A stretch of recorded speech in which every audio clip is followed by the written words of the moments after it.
Good morning, everyone. I am so pleased to be here with my incredible colleagues because here in DC this week, there has been a lot of attention consumed by the MAGA majority and their chaos.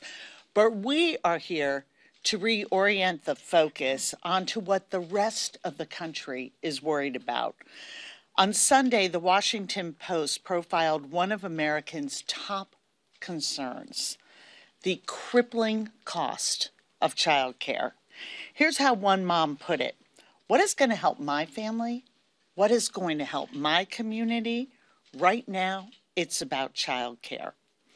But instead of doing something about the high cost of childcare, Republicans have let things get worse. As a result of their inaction, $15 billion additional dollars in child care funding is set to expire in just 5 days on September 30th. Democrats have responded by doing the job we signed up for: finding solutions.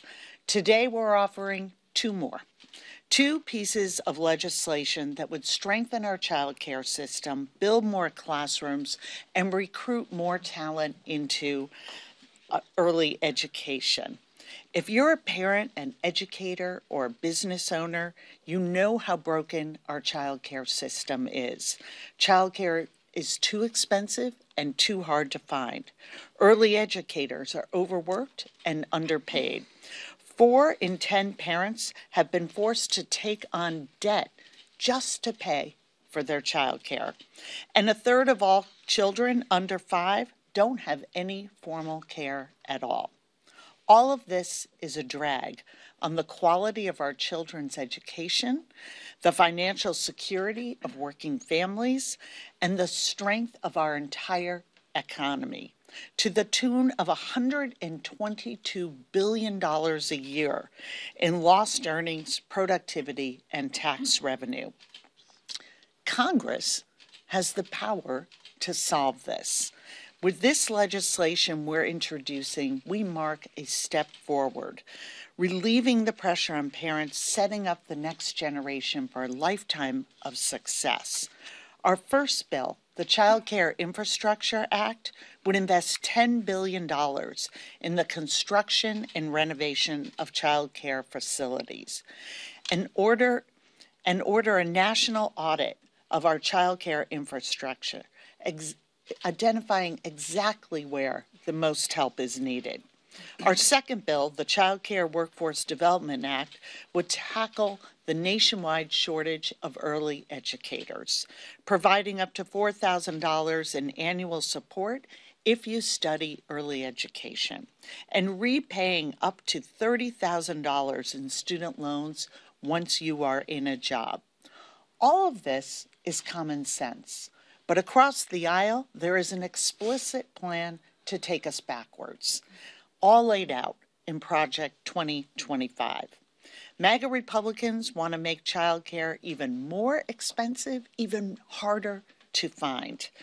And their first step is the elimination of Head Start. But they're not done there. They go on to eliminate the Department of Education and take the public out of public schools by privatizing it. Democrats today are offering another path, where students don't get the bare minimum, they get the best. Where parents just don't get by, they get ahead. Where early educators aren't taken for granted, they get paid and honored like the essential workers they are. Where our businesses thrive and our economy is able to soar. That is our vision. And leading the way is one of our most outspoken champions for childcare, Ranking Member Suzanne Bonamici. Thank you. Thank you, Whip Clark, for your leadership. Thank you for everyone for being here today. Childcare is infrastructure, and the best investment we can make is in our nation's children. Childcare is critical for early learning and for social and emotional development, and it really does set kids up for success. During the pandemic, we had the child care stabilization grants and child care and development funding. Those important investments helped ease the financial burden on families and on child care providers. They also allowed child care programs to do something really important, and that's support the infrastructure, the rent, the renovations, the improvements to meet health and safety standards. Those are a critical part of caring for our nation's children. And for high quality early childhood education and childcare, we need strong early childhood educators, safe teacher child ratios, curriculum, and importantly, we need the physical environment. And the facilities are often an afterthought to our detriment. Now, I've spoken with many Oregonians, often women, but this is affecting families and businesses as well.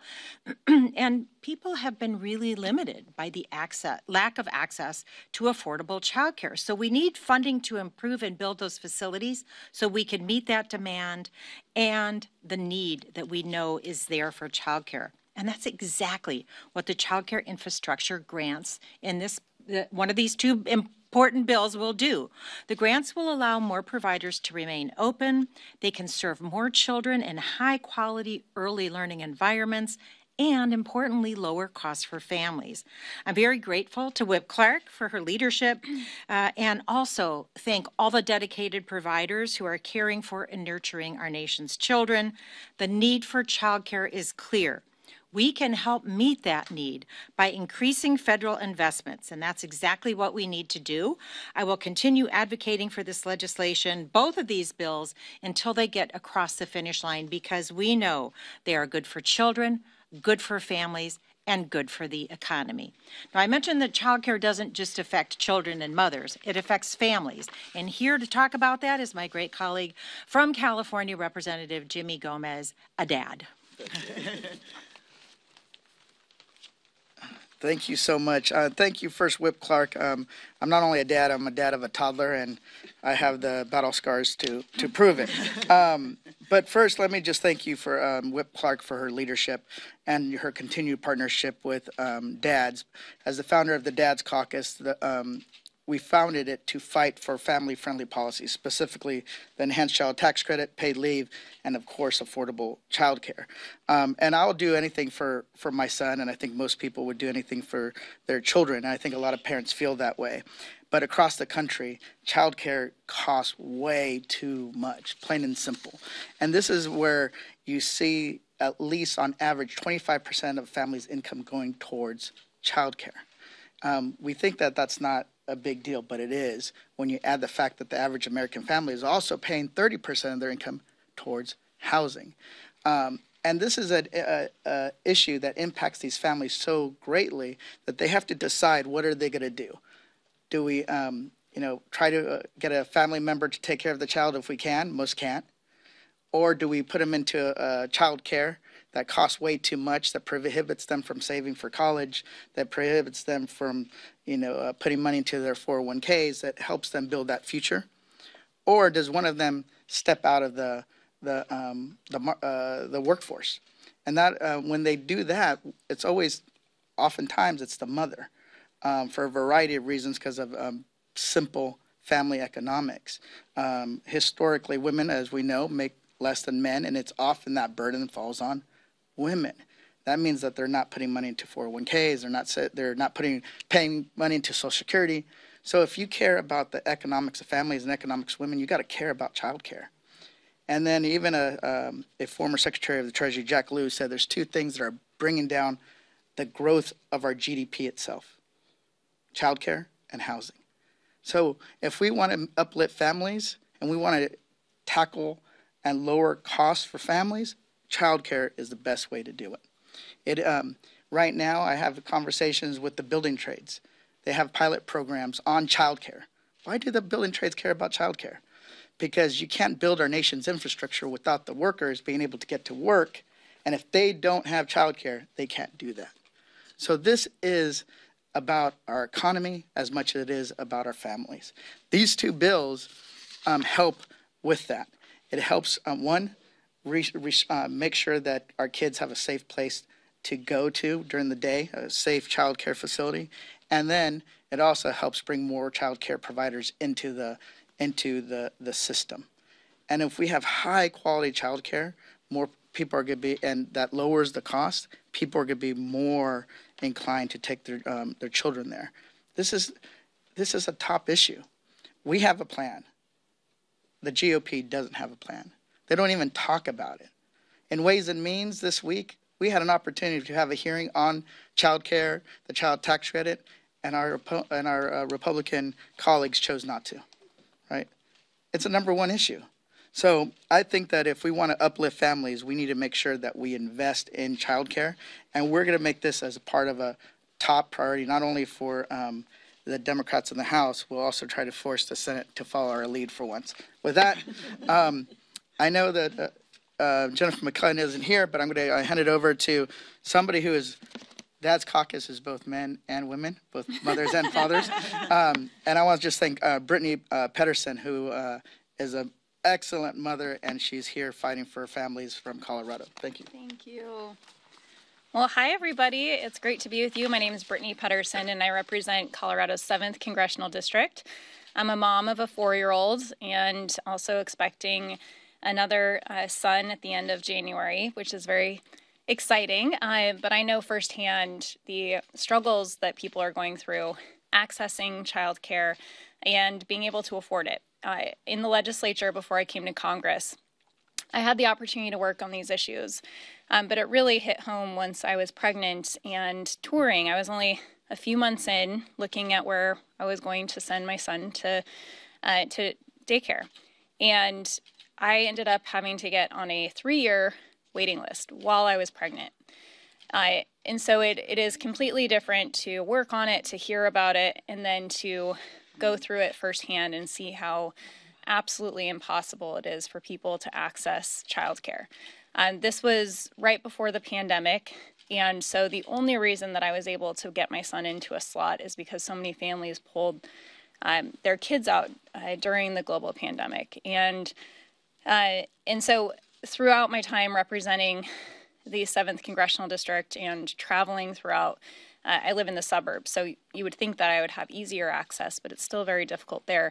But in these rural communities, there are no options in some of these communities where they are desperate for help. It's critical not only for families, but it's also critical for our businesses who are desperate to be able to hire and retain workers. We know that during the pandemic, women were impacted at twice the rate of men at pulling out, having to quit their job and stay at home with kids. And so we still haven't gotten back to pre-pandemic levels for women in the workforce. We know that the number one issue right now with our economy and rising costs, and what we could do to address rising costs, is address our workforce issues. And some of that is addressing access to childcare. I want to thank our leader, Whip Clark, for everything she's done to put this front and center.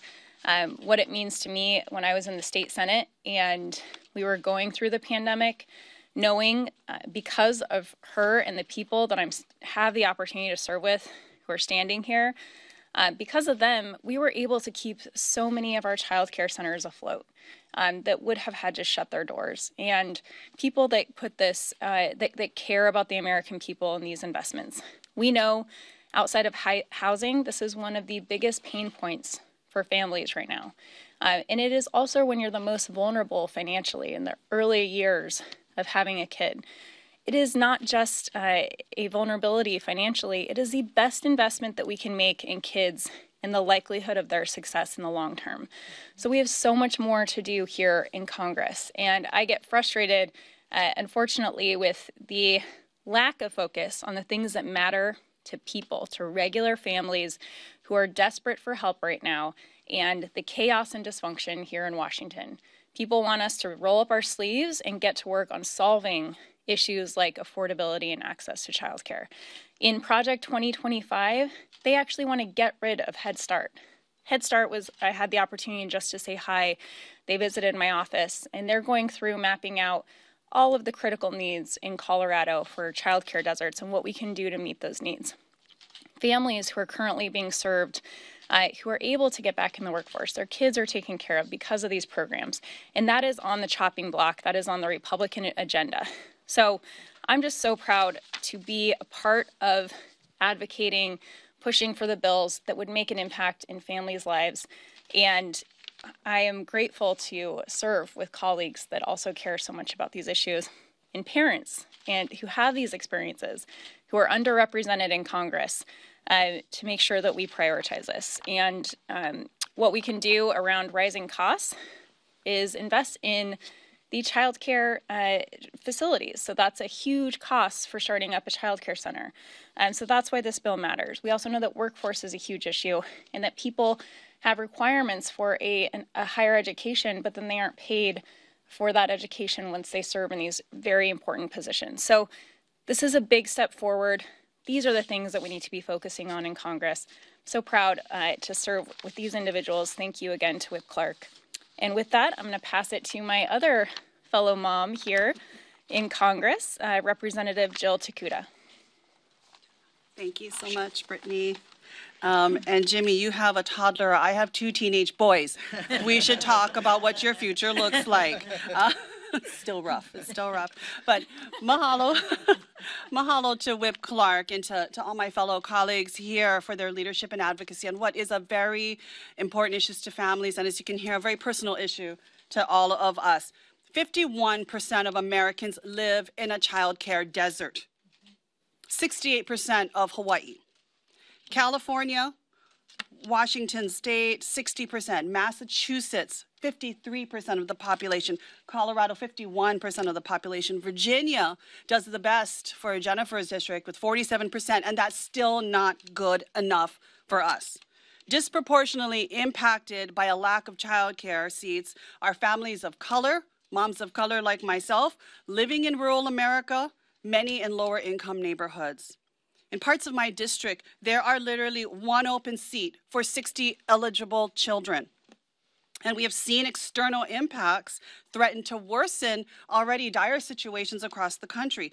During COVID, House Democrats made sure that $24 billion in American Rescue Plan funds reached over 225,000 child care providers, impacting as many as 10 million children. These funds prevented nearly 75,000 permanent child care closures, saving more than 3 million seats for our youngest keiki.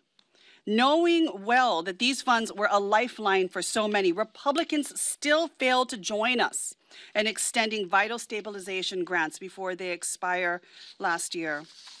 And now tens of thousands of providers are vulnerable to closure. And if they do, let's be real, waiting lists will worsen and parents will be forced to reduce their work hours, quit their jobs entirely, as Jimmy mentioned, or make impossible choices to care for their families.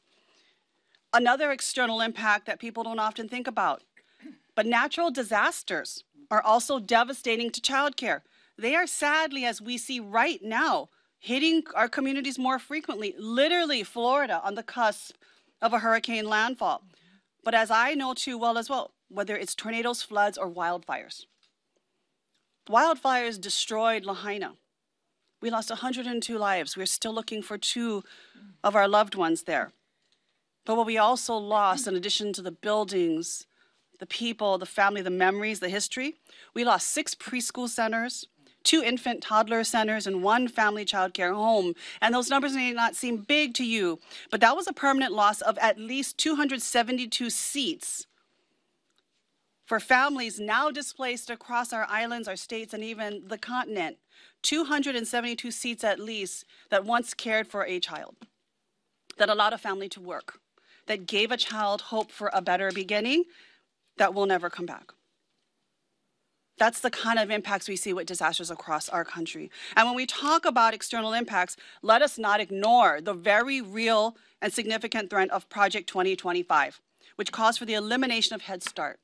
That's over 833,000 children denied access to nurturing learning environments, the greatest equalizer possible, giving them the chance for a better future. That's 1 too many families already living in the margins that will be forced into poverty in order to care for their children. Without action by Congress, a caring Congress, like Congress members you see next to me now, we face an all but certain future where programs will be forced to cut back on already less than needed staffing, and most importantly, seats and opportunity for our keiki. A future where our families are increasingly financially strained, can't put food on the table and educate their child at the same time. Or where a little one's lives, or how much their parents, where one lives, or how much their parents make determines whether or not they will be ready for kindergarten. That is not the future that I want for our children, for all of our children. We can and we must do better. You know, I'll share something very briefly before I introduce my esteemed colleague from Virginia. When I had our two little ones and they were 17 months apart, they basically felt like twin boys, which was a whole nother thing as well.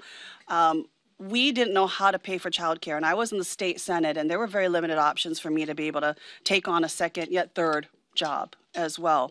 We were able to refinance our home to make sure that our two children were able to access childcare and early childhood education. My youngest son needing a little bit more help because early intervention was cut off from him with changes that took place at both the state and federal level.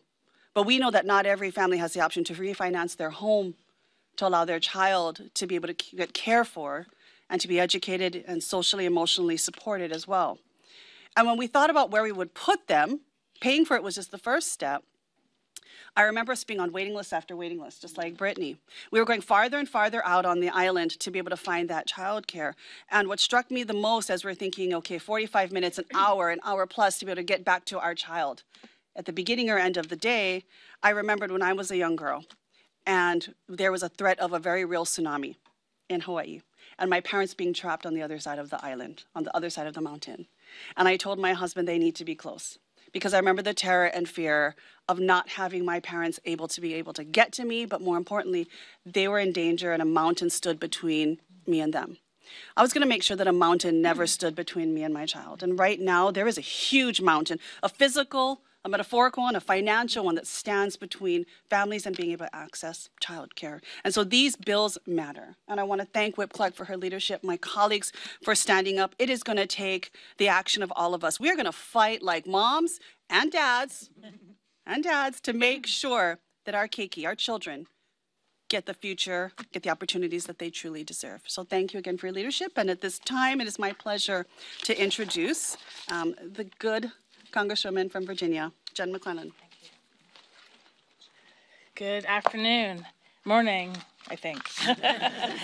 I am excited to be here with Democratic Whip Catherine Clark and Representatives Bonamici, Pedersen, Gomez, and Takuda as we introduce two important bills to address our nation's child care crisis. We know the child care industry is in crisis and the impacts are severe for working families, as you've heard. But as one of the only 6% of members of Congress who are mothers to young children, one of only 3% of members of Congress who is a mother of color to young children, I know firsthand the difficulties that parents face when seeking quality, affordable child care options. For too long, the industry has suffered from a systemic lack of investment, going back to the days when child care was free labor, sometimes forced, to now underpaid. The COVID pandemic laid bare existing challenges and inequities in various facets of the care economy, including child care, elder care, care for people with disabilities. The burden has fallen largely on women. 1 out of 4 women who became unemployed during the pandemic cited a lack of child care as the reason, twice the rate for men. Family caregiving responsibilities both before and after the pandemic also fell predominantly on women, further complicating their participation in the workforce. Those challenges persist today. Among parents who are not working full-time, 3 in 5 say that they would choose to do so if they had access to affordable child care. Too often, parents face difficult choices: reduce their hours to care for their children or a family member, which is nearly always unpaid, arrange formal care, which may be too expensive to be financially worthwhile to continue working, or find informal care from a neighbor, close friend, or family member, often unpaid. And although we have made significant progress in rebuilding the workforce since the height of the pandemic, the care economy has not seen the same kind of recovery, as low wages and lack of benefits drive poor retention. This is born out of systemic, long-term underinvestment and lack of protection for care workers. This is an economic issue, an equity issue, a family issue. And we seek to address the child care crisis in our nation. We must take decisive steps to support care workers nationwide and provide them with the wages, benefits, and other resources that they deserve. House Democrats, under the leadership of Whip Clark, are fighting to do just that, to address the care economy's shortcomings, to support providers and caregivers, to give parents quality and affordable child care options. And these two bills, the Child Care Infrastructure Act and the Child Care Workforce Development Act, will help construct and modernize child care facilities nationwide and reinvest in early childhood educators. Again, child care, quality child care, is the foundation for strong, healthy communities and a thriving economy. You cannot work if you have nowhere to place your child. And we know now that 80% of the brain is developed by the time you're 3, 90% by the time you're 5. Our child care workers are entrusted with helping develop those brains for our children to get them kindergarten ready. And yet many of our child care workers don't even earn enough to put their own children in child care. That's deplorable, but we're here to do something about it. And I thank Whip Clark and my fellow Democratic colleagues for their leadership. And with that, I yield back. Thank you, Jen.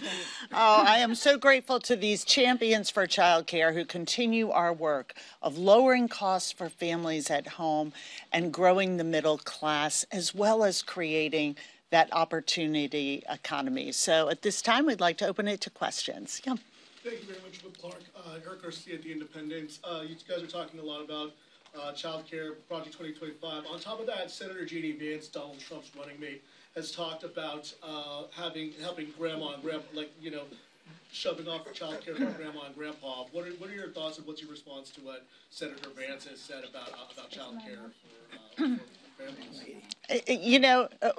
Families are doing the most they can, and what J.D. Vance fails to recognize are the issues that families care about, that they're talking about around their kitchen tables, the issues that keep them up at night.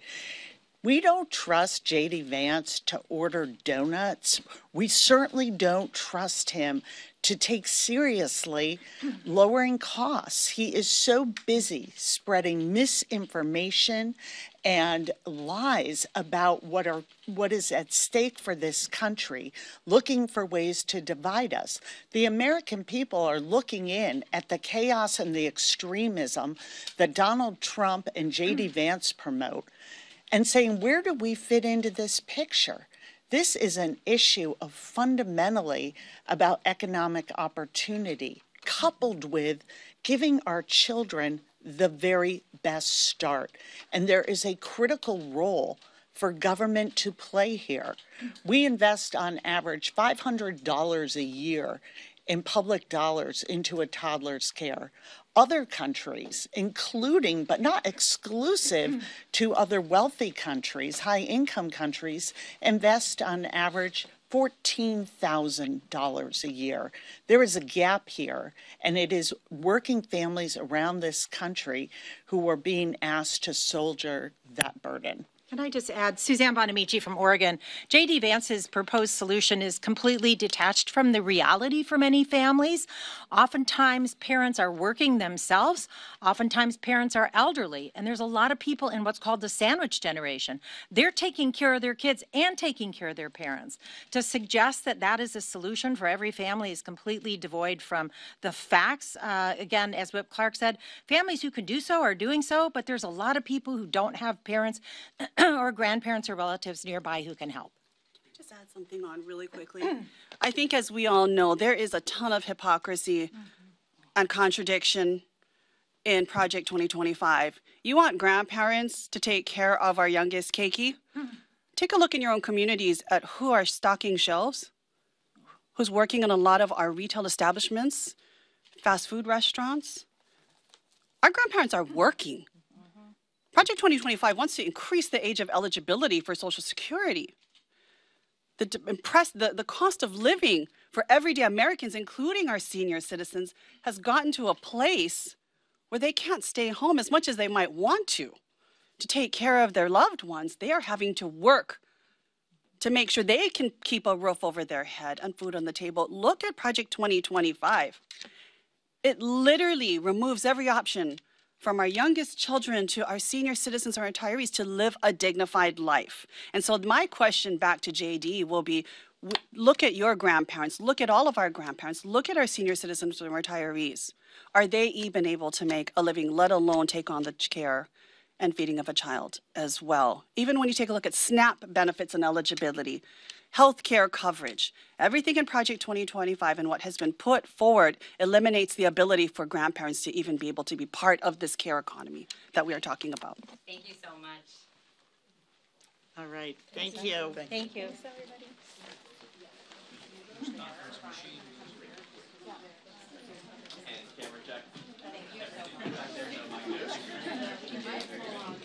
So the leader is here, so he'll be out momentarily. So I just